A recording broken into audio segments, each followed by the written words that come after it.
Deputado, boa tarde. Querido Duda, uma alegria estar aqui mais uma vez, viu? Satisfação, boa tarde a todos vocês. Bom, o telespectador da TV Prevê sabe do carinho que a TV Prevê, e eu em especial, tem pelo deputado Arnaldo Jardim, pela sua inteligência e um montão de predicados que a nossa região está acostumada. Se não foi bem votado em Bauru, teve em torno de 2.000 votos em Bauru, mas na região teve 28, né? Porque ele é um deputado presente mesmo. O Arnaldo está em Jaú, Lins, Pirajuí, Lençóis nem se fala. É um deputado presente, Pederneiras, com folha de serviço prestado, e o que deixa a gente bastante feliz. E eu estava muito com vontade de conversar com você.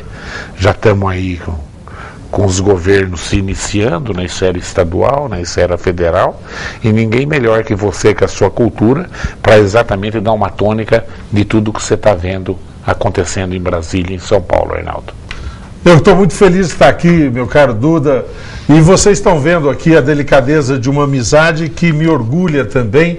E tão bom quando o bate-papo que nós fazemos aqui é chegar um pouco antes aqui, conversar com o Samuel, conversar com toda a nossa equipe de produção, conversar com o professor Duda, um momento de aprendizado para mim. Aqui se faz o bom jornalismo, que é um jornalismo que é firme e é inquisidor no sentido de fazer cobrança, mas é muito propositivo no sentido de discutir as coisas que realmente interessam a população. Eu gosto muito disso. Eu realmente, aqui em Bauru, tive uma votação que não foi, que não fizeram dos mais votados, mas toda a votação aqui na região de Jaú em direção a Bauru, chegando até Lins, me fizeram ter a responsabilidade de, dentre os deputados federais que se elegeram, ser aquele que teve maior votação aqui na região. Verdade. Como é que eu quero corresponder a isso? Com presença, como temos tido, prestando contas, buscando com honradez, lá em Brasília, desempenhar o mandato e atendendo cada uma das cidades, atendendo a região. Estou muito feliz de estar aqui, Duda, todos os nossos amigos da TV Prevê. Não, vamos pegar primeiro para Brasília, onde você vai para o seu segundo mandato de federal, depois de vários mandatos como deputado estadual. Eu, na minha ótica de caipira do interior, a Dilma está me surpreendendo, começa a agradar as posturas que ela está colocando na mídia. Como que você, como deputado da oposição, está vendo o papel da presidenta da República? Olha, todos nós, o primeiro momento que tivemos depois da eleição, Duda, foi fazer um pouco as contas, e elas revelavam que o governo, traduzido no conjunto de partidos que apoiaram a candidatura da Dilma, teria uma presença na Câmara maior do que tinha anteriormente. O número de deputados que apoiariam o governo. A oposição reduziria-se. E isso realmente foi o resultado numérico. E o outro dado que foi também muito relevante foi que no Senado, onde o governo muitas vezes teve minoria, o governo passa a ter uma grande maioria. Então, uma base governista mais ampliada. Diante disso, resta à oposição ter mais do que nunca, no meu entender, cuidado, inteligência para fazer a boa política. Primeiro, evitar que de alguma forma se passe a ideia de tentar ter um terceiro turno. Então a oposição deve ser rigorosa na fiscalização. Eu próprio agora apresentei 2 requerimentos de informação que eu vou levar até o fim. Primeiro sobre o Banco Pan-Americano. Aquilo que aconteceu no Banco Pan-Americano, no meu entender, tem evidências de ser um escândalo. Houve um repasse de recursos de uma forma totalmente despropositada. As pessoas que teriam que arcar com correspondência, no caso, o próprio empresário Silvio Santos, saiu totalmente ileso, e nós temos que ir em busca disso, por uma questão de respeito ao dinheiro público. Segundo, nós tivemos uma série de apagões no Brasil. Então, isso deve responsabilidades. Então, também entrei com uma série de providências propondo que medidas fossem adotadas. Então, ter essa postura. Mas, por outro lado, quando a presidente diz o seguinte, precisa fazer um corte, porque realmente nós estamos numa situação em que nós temos um risco fiscal, nós concordamos que vai precisar de ter. Então, o que nós queremos fazer? Nós queremos discutir aonde vai se cortar.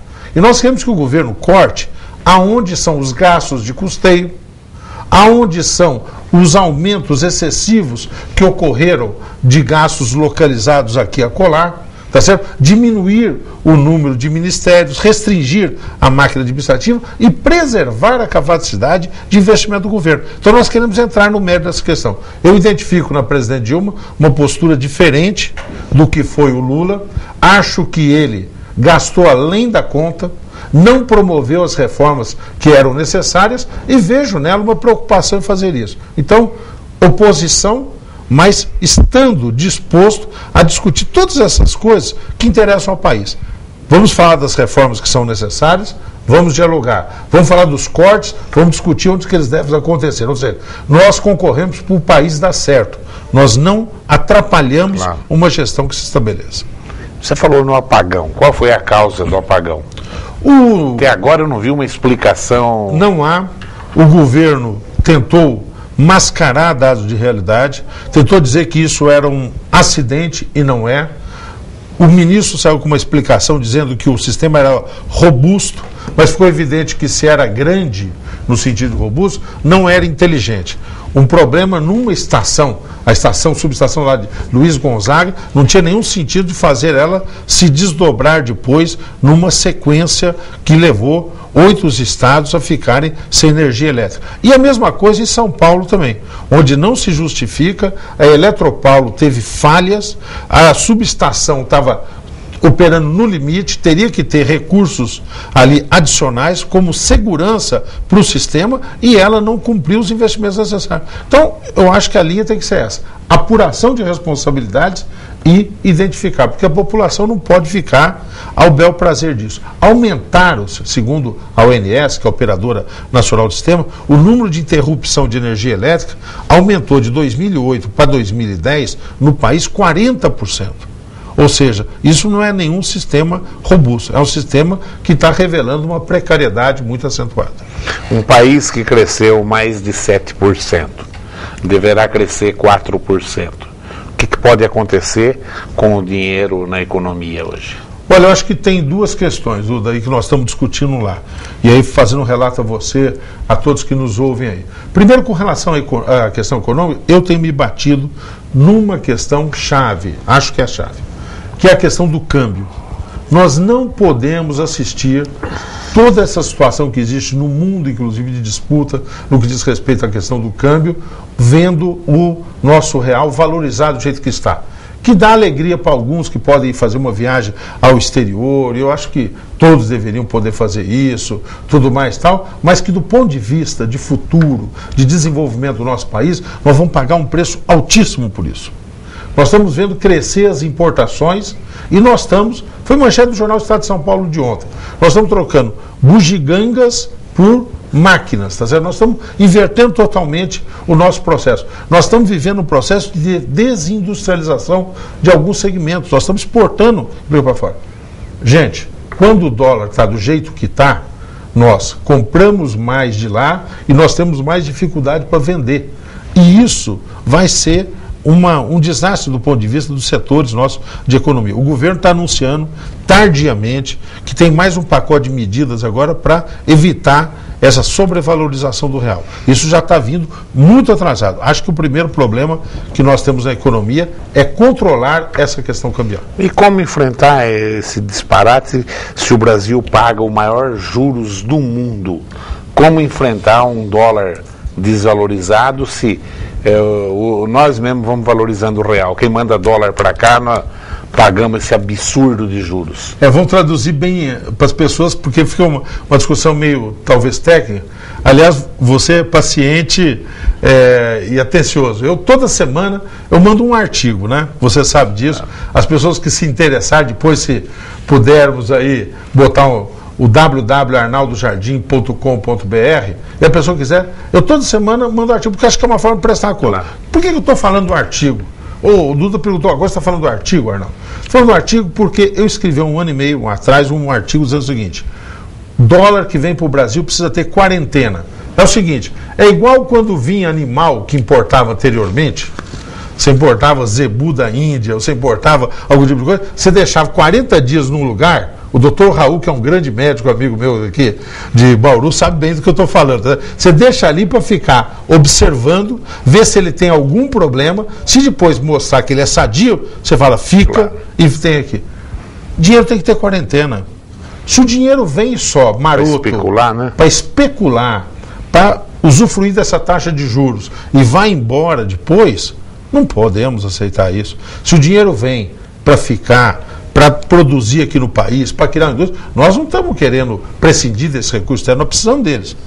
Para implantar indústria, para implantar atividades, para estimular investimentos aqui no país. Então, tem que ter quarentena, tem que ter cuidado nesse fluxo. Você não pode deixar dessa forma descriteriosa, porque vai gerar esse desequilíbrio. Então, cuidar disso, acho que isso ajustado, Duda, e o governo não fazendo gastos excessivos, nós vamos ter condições de, nos próximos anos, recuperar de novo um roteiro de crescimento. Mas aí tem que fazer a outra lição, que são as reformas, que foram deixadas todas de lado nesses 8 anos que se passaram. Né, Arnaldo? Não houve nenhum gesto do governo Lula de tomar uma iniciativa para fazer uma reforma estrutural. E nós precisamos fazer algumas mudanças estruturais no nosso país. Bom, já tem um monte de pergunta aqui. Aproveita a fala, tem uma pessoa perguntando como avalia a entrada do Clemente no PPS e a possível aliança com o PV. Fala dessa união nacional aí, PV, PPS, como é que está isso e o que pode acontecer aqui na nossa aldeia. Olha, as coisas mais gostosas na política, você sabe bem disso, Duda, é quando a gente não precisa explicar muito. Quando as coisas são naturais, né? Porque de vez em quando na polícia tem que explicar água e azeite, fica meio esquisito. Você fala, poxa, mas ontem era de um jeito, agora mudou. Nós lá em Brasília, a grande novidade no começo dessa legislatura foi um bloco que o PPS, meu partido, formou com o PV. Nós fizemos um bloco. Diferente de outros blocos que se constituíram só porque se juntavam para conseguir um cargo na mesa, pouca gente comentou isso. Nós até, com o bloco montado, nós teríamos direito de ter um cargo na mesa. E para deixar evidente que não era uma coisa oportunista, nós abrimos mão desse cargo na mesa diretora da Câmara dos Deputados, né? E constituímos. O nosso bloco está lá montado, ele persiste, e eu fico muito feliz de ver que ele tem um sentido nacional e que ele tem um sentido aqui local. Por que que o PV, com lideranças como o Gazeta aqui, como o Dr. Raul, se aproxima e tem esse diálogo com o nosso PPS, do vereador Moisés Rossi, do Arnaldo, que é o nosso presidente do partido, da agora, do Clemente, que se junta conosco também, na busca de uma alternativa política que quebre uma polarização que ficou muito extremada nacionalmente entre PT e PSDB e possa ser uma agremiação, uma força, um movimento político que tenha, primeiro, um compromisso com a ética. Isso para nós é algo fundamental e o PV tem tido essa marca e nós também, tá certo? Se problemas surgirem, porque aí é da vida, ninguém será maior do que isso. Então, o Arnaldo se meteu em alguma confusão, ele não pode continuar participando disso. Isso vale para todas as pessoas. Então nós temos um compromisso com a ética, fazer política sem radicalismos, tá certo? E ter algumas questões. A questão da sustentabilidade como um princípio que norteia.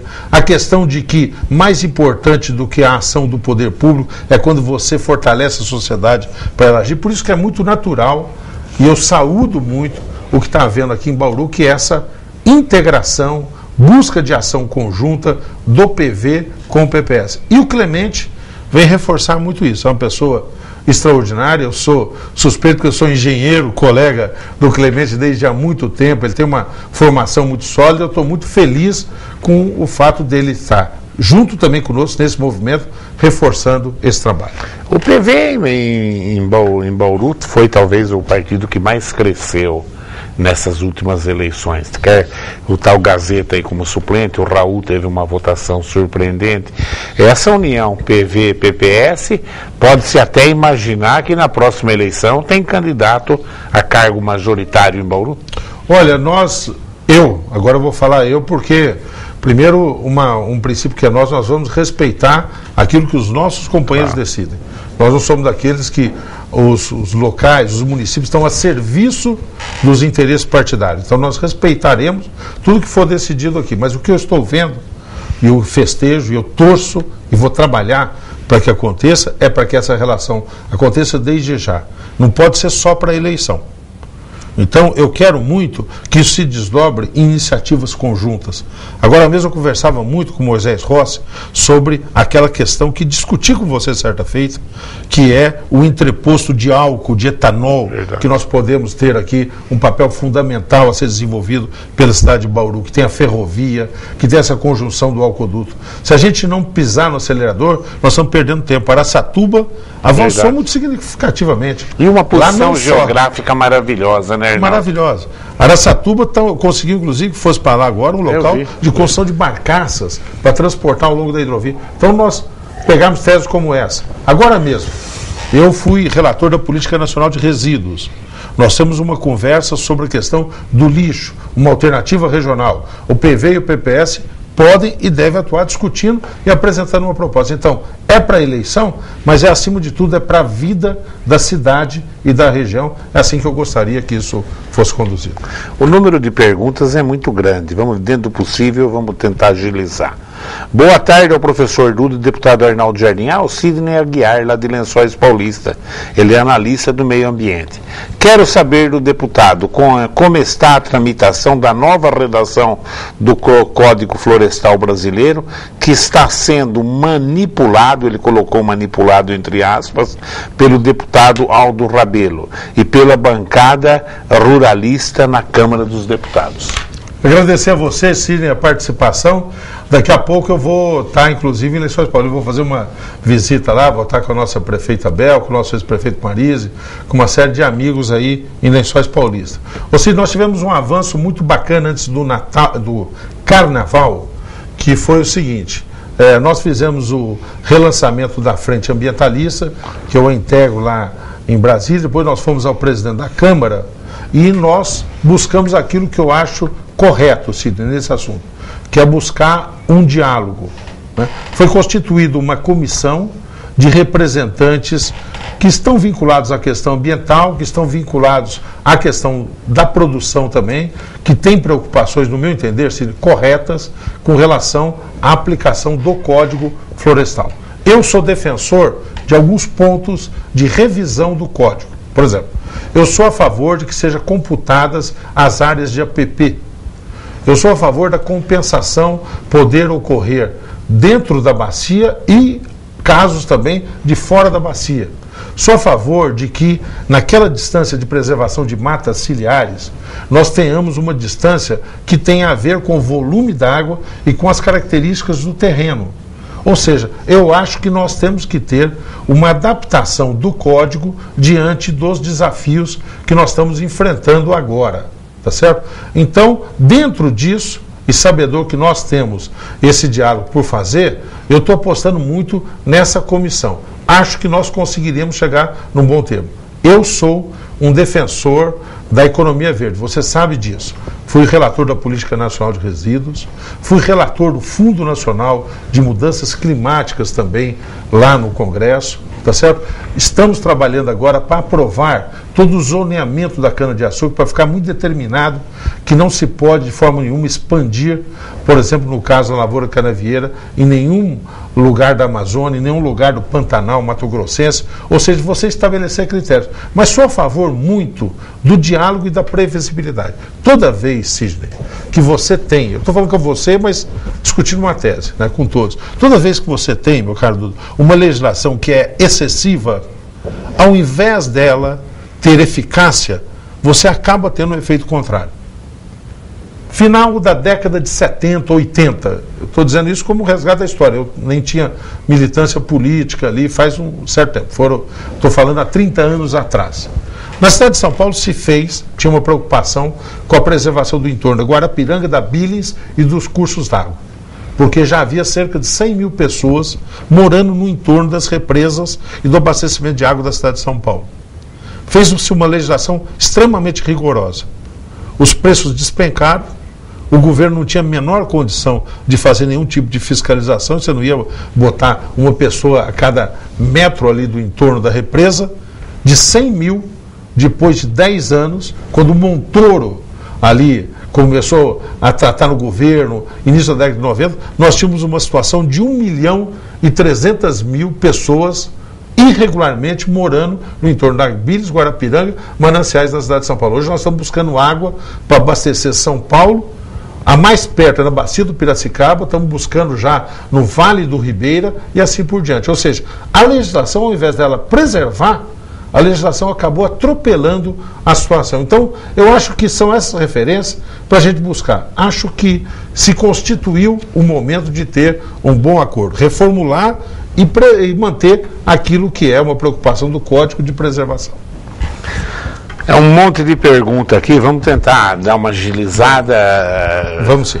O Zigomar Caetano, deputado Arnaldo Jardim, há alguma discussão interna dentro do PPS para a mudança da sigla do partido? Uma vez que a legenda está mais ligada à direita neoliberal do que à esquerda brasileira. Muito obrigado. O Zigomar embutiu uma pergunta da sigla, mas embutiu uma crítica. Claro. Tá certo? Aí, o Zigomar, eu acho que você tem parcialmente razão. Não há necessidade de uma mudança de sigla do PPS, mas o fato do PPS, ao longo desse período mais recente, ter muitas vezes ficado numa situação de uma oposição sistemática ao governo Lula, eu acho que levou, eu estou dizendo isso muito claramente, hein, ó, pode gravar, marcar, porque eu tenho discutido dentro do partido, levou a uma perigosa descaracterização do PPS. Um alinhamento, por exemplo, nosso com o DEM, que não tem a ver com a nossa história, tá certo? Que não tem a ver com a nossa visão de mundo. Por isso que eu comecei hoje aqui o programa saudando esse movimento que nós fizemos de constituir um bloco com o PV, lá na Câmara Federal. Um outro bloco que se constituiu foi o PSDB com o DEM. E fizemos isso como um movimento, e eu quero, de recuperar essa essência do PPS, onde eu acho, repito a expressão, nós tivemos perigosamente próximo da descaracterização, como você cutucou com razão. Como é que você viu a reeleição, reeleição do Sarney no Senado? Como uma situação lamentável de oligarquias políticas que são mantidas e que a política desenvolvida pelo PT tem feito com que elas sejam preservadas, ao invés de ser superadas. Ouçam sobre isso Domingos Dutra, deputado do PT do Maranhão, que tentou se rebelar contra isso e que o diretório do PT no Maranhão sofreu uma intervenção nacional por conta disso. Mas que o homem é um fenômeno, né? Cláudio da Vila Falcão.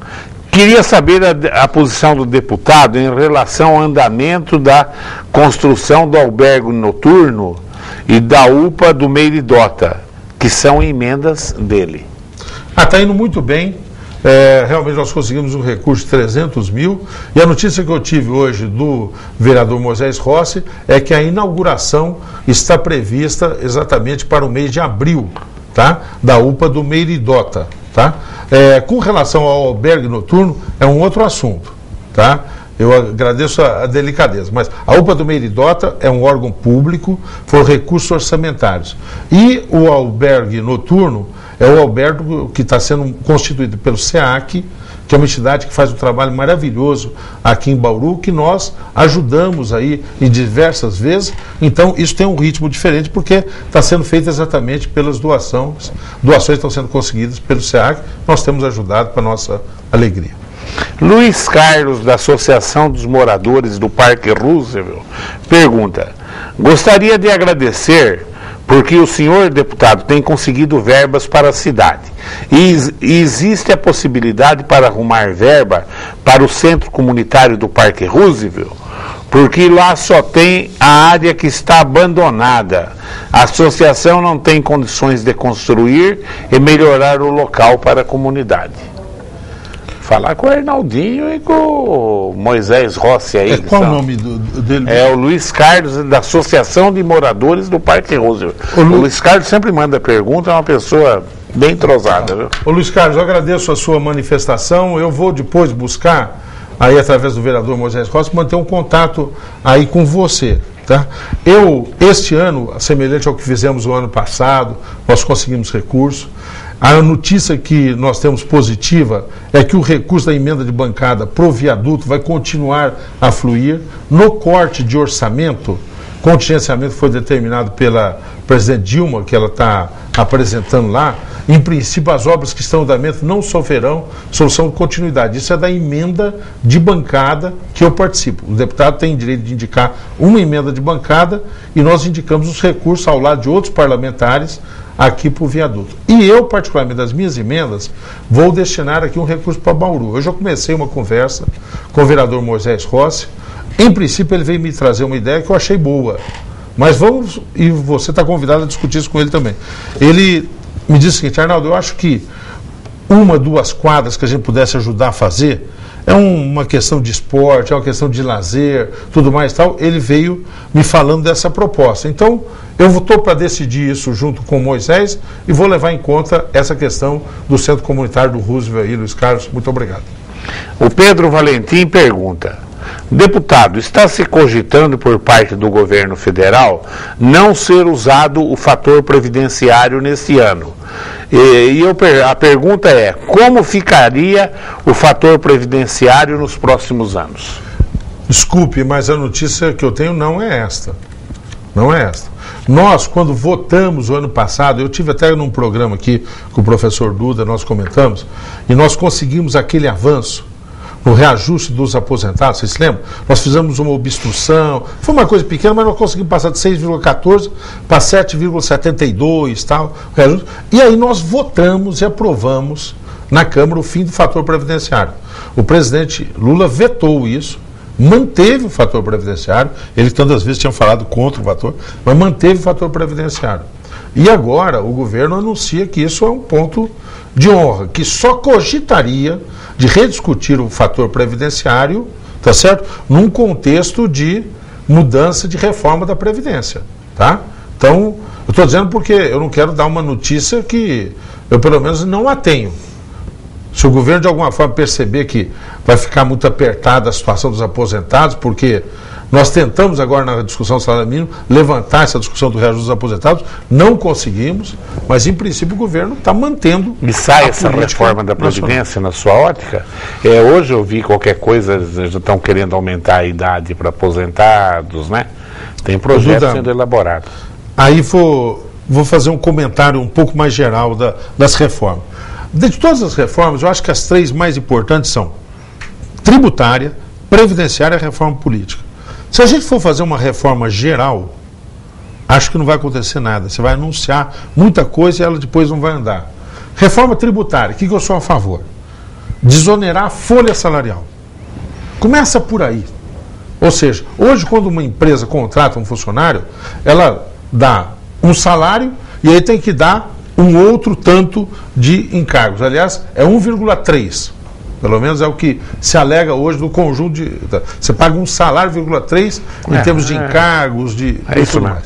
Nós queremos acabar com isso. Por quê? Porque isso vai estimular a formalização e isso vai impactar no quê? Na Previdência. Sem dúvida. Porque você diminui a informalidade, traz as pessoas para o vínculo. Segunda, reforma previdenciária daqui por diante.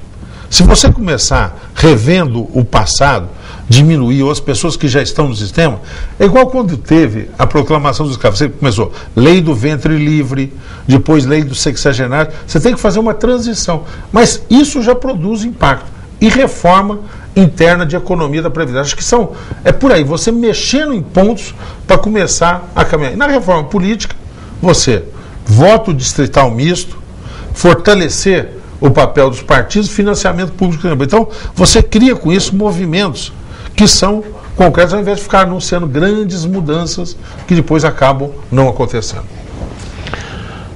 O Daniel Cavalcante, aqui do Jardim Ouro Verde. O Daniel Cavalcante é um cadeirante. Ele já fez pergunta para você numa outra vez que nós estivemos aqui. Deputado Arnaldo Jardim, na vez anterior que o senhor esteve na TV Prevê, expus a questão das pessoas que recebem o benefício LOAS do INSS. As pessoas não recebem 13º em caso de falecimento do beneficiário. A família não recebe pensão e etc. O senhor verificou essa questão? Já tem uma proposta para formular e resolver a situação das pessoas que recebem este benefício?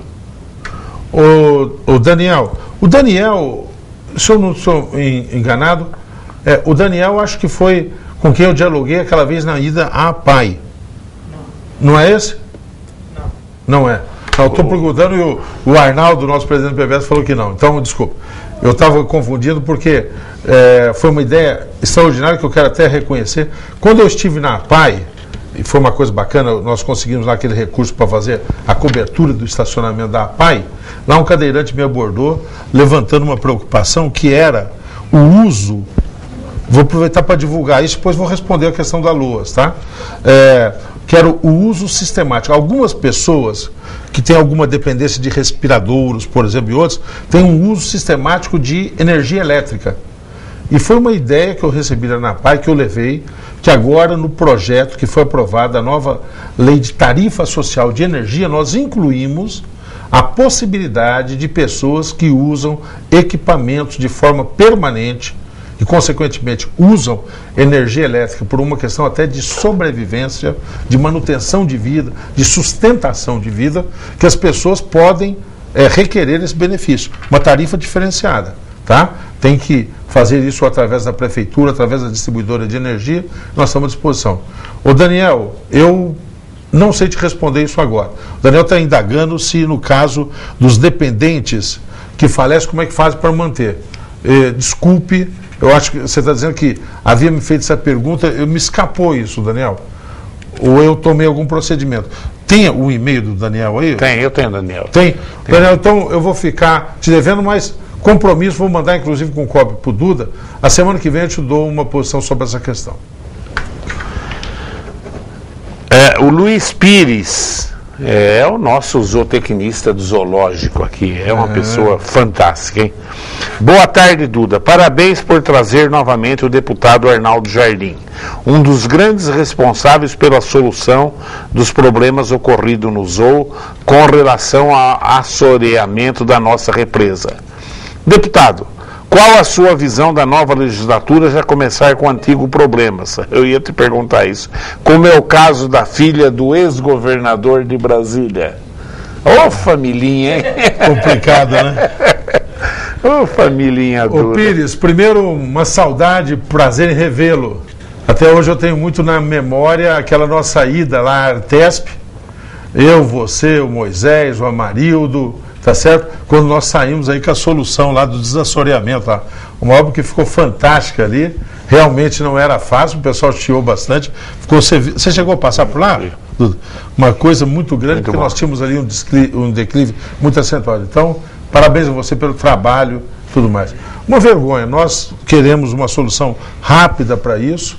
Comissão de ética instaurada, é uma posição já definida que não está formada a comissão do de ética PPS, ainda, né? E nós vamos fazer. Mas tem um compromisso, nós já entramos em contato com o presidente Marco Maia e é instalá-la agora a semana que vem e um tratamento expedito nessa questão. São coisas que comprometem a todos. Daqui a pouco, há poucos instantes eu falei assim, nosso bloco com o PV e com o PPS, uma das pontos é o compromisso com a ética. Se Arnaldo Jardim, quem quer que seja, tiver metido em alguma confusão, as pessoas têm que ser muito menor do que a ideia e procedimentos rápidos. É assim que a gente precisa fazer, até para preservar a instituição. Tá bastante pergunta ainda, Arnaldo. Já passamos de 40 minutos, né, Samuel? Já passou? Está indo rápido aqui, nós estamos conversando. Nós tínhamos conversado de falar do preço do álcool, não deu tempo. Nós íamos falar do negócio de aterro, não deu tempo. Acho que eu vou voltar amanhã aqui, viu, Duda? Na volta, pelo amor de Deus, é o maior prazer. Você aqui, né? Nós não o convidamos, você se convida e nós te recepcionamos com essa. Responde mais essa do Ademir Mied só. Ele pergunta: primeiramente, quero parabenizar o deputado Arnaldo Jardim pela sua clareza nas suas opiniões e agradecer ao deputado pela atenção especial que ele sempre dá para a cidade de Bauru. Isso é uma verdade. Pergunta: na sua opinião, qual deve ser o ponto mais polêmico das discussões sobre a reforma política no Congresso Nacional? O ponto mais polêmico é aquele que vai dar mais comentário. Eu acho que o que vai dar mais comentário é o financiamento público de campanha. Tá certo? Porque as pessoas, de uma forma geral, reagem assim. Puxa vida, mais dinheiro para campanha política, isso é um absurdo. Eu sou a favor do financiamento público, acompanhado de critério para você diminuir o gasto proibir terminantemente empresas, proibir campanhas individuais, tá certo? E as campanhas serem feitas assim, em debates, serem feitas por jogos de comunicação, você mudar o perfil de campanha. Então, eu estou dizendo daquilo que vai ter mais reação e até dizendo que a minha opinião é essa, tá certo? Agora, o mais importante, eu acho que é o seguinte, né?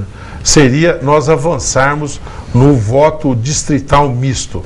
Eu acho que isso daí vai fazer com que a aproximação, a cobrança do eleitor, do parlamentar, vai acontecer de uma forma mais em cima, entendeu? Então, isso vai fazer com que nós possamos mudar a qualidade da representação. Eu espero, vou trabalhar para isso. Então, só para colocar... tem outras perguntas, mas uma rápida retificação. O Pedro Valentim passou um e-mail, ele disse que saiu na imprensa nacional de hoje, que o governo decidiu pelo fim do fator previdenciário até o final do ano. Folha de São Paulo. Até o final do ano. Então eu peço desculpas, eu não sabia disso e realmente não sabia. Não sabia. Tá? Acho uma excelente notícia, porque quem é aposentado sabe, para as pessoas de uma forma geral, o fator previdenciário ele incide sobre as aposentadorias e ele diminuiria o valor. Então, na medida em que não haja essa incidência, você preserva o valor das aposentadorias. Então, acho positivo, não sabia, tá certo? E vamos trabalhar, esperar que isso não ocorra só esse ano, vão trabalhar para que isso se torne de uma forma mais permanente. Aonde vão parar essas rebeliões e derrubadas de governo no Oriente Médio, Arnaldo? Você que conhece política internacional como... Aí nós abrimos todo um outro capítulo aqui, mas, né? mas bem, só uma síntese bem... Você sabe até que por uma circunstância, você sabe disso, a minha esposa é diplomata, morou agora na Jordânia, está indo, aliás, agora, sábado, para a Jordânia. Novamente, vai ficar uns dias lá agora, para cumprir uma missão lá do governo brasileiro. Eu acho que o que está acontecendo é positivo, acho que nós vamos ter uma sociedade que emerge ali mais arejada, mais democratizada, mas o período que se abre é um período de instabilidade, porque você está tirando um antigo sem ter um novo que substitua. Eu só espero que seja preservado os princípios democráticos e que não surja nenhum radicalismo religioso e que se tente manter a religião fora daquilo que é a operação política. Senão, nós podemos trocar aí um regime muito complicado por uma situação que ainda pode se tornar mais complexa. Mais alguma coisa, deputado? Alegria, passa voando o tempo aqui com você. Quero dar um abraço a tantos amigos da região.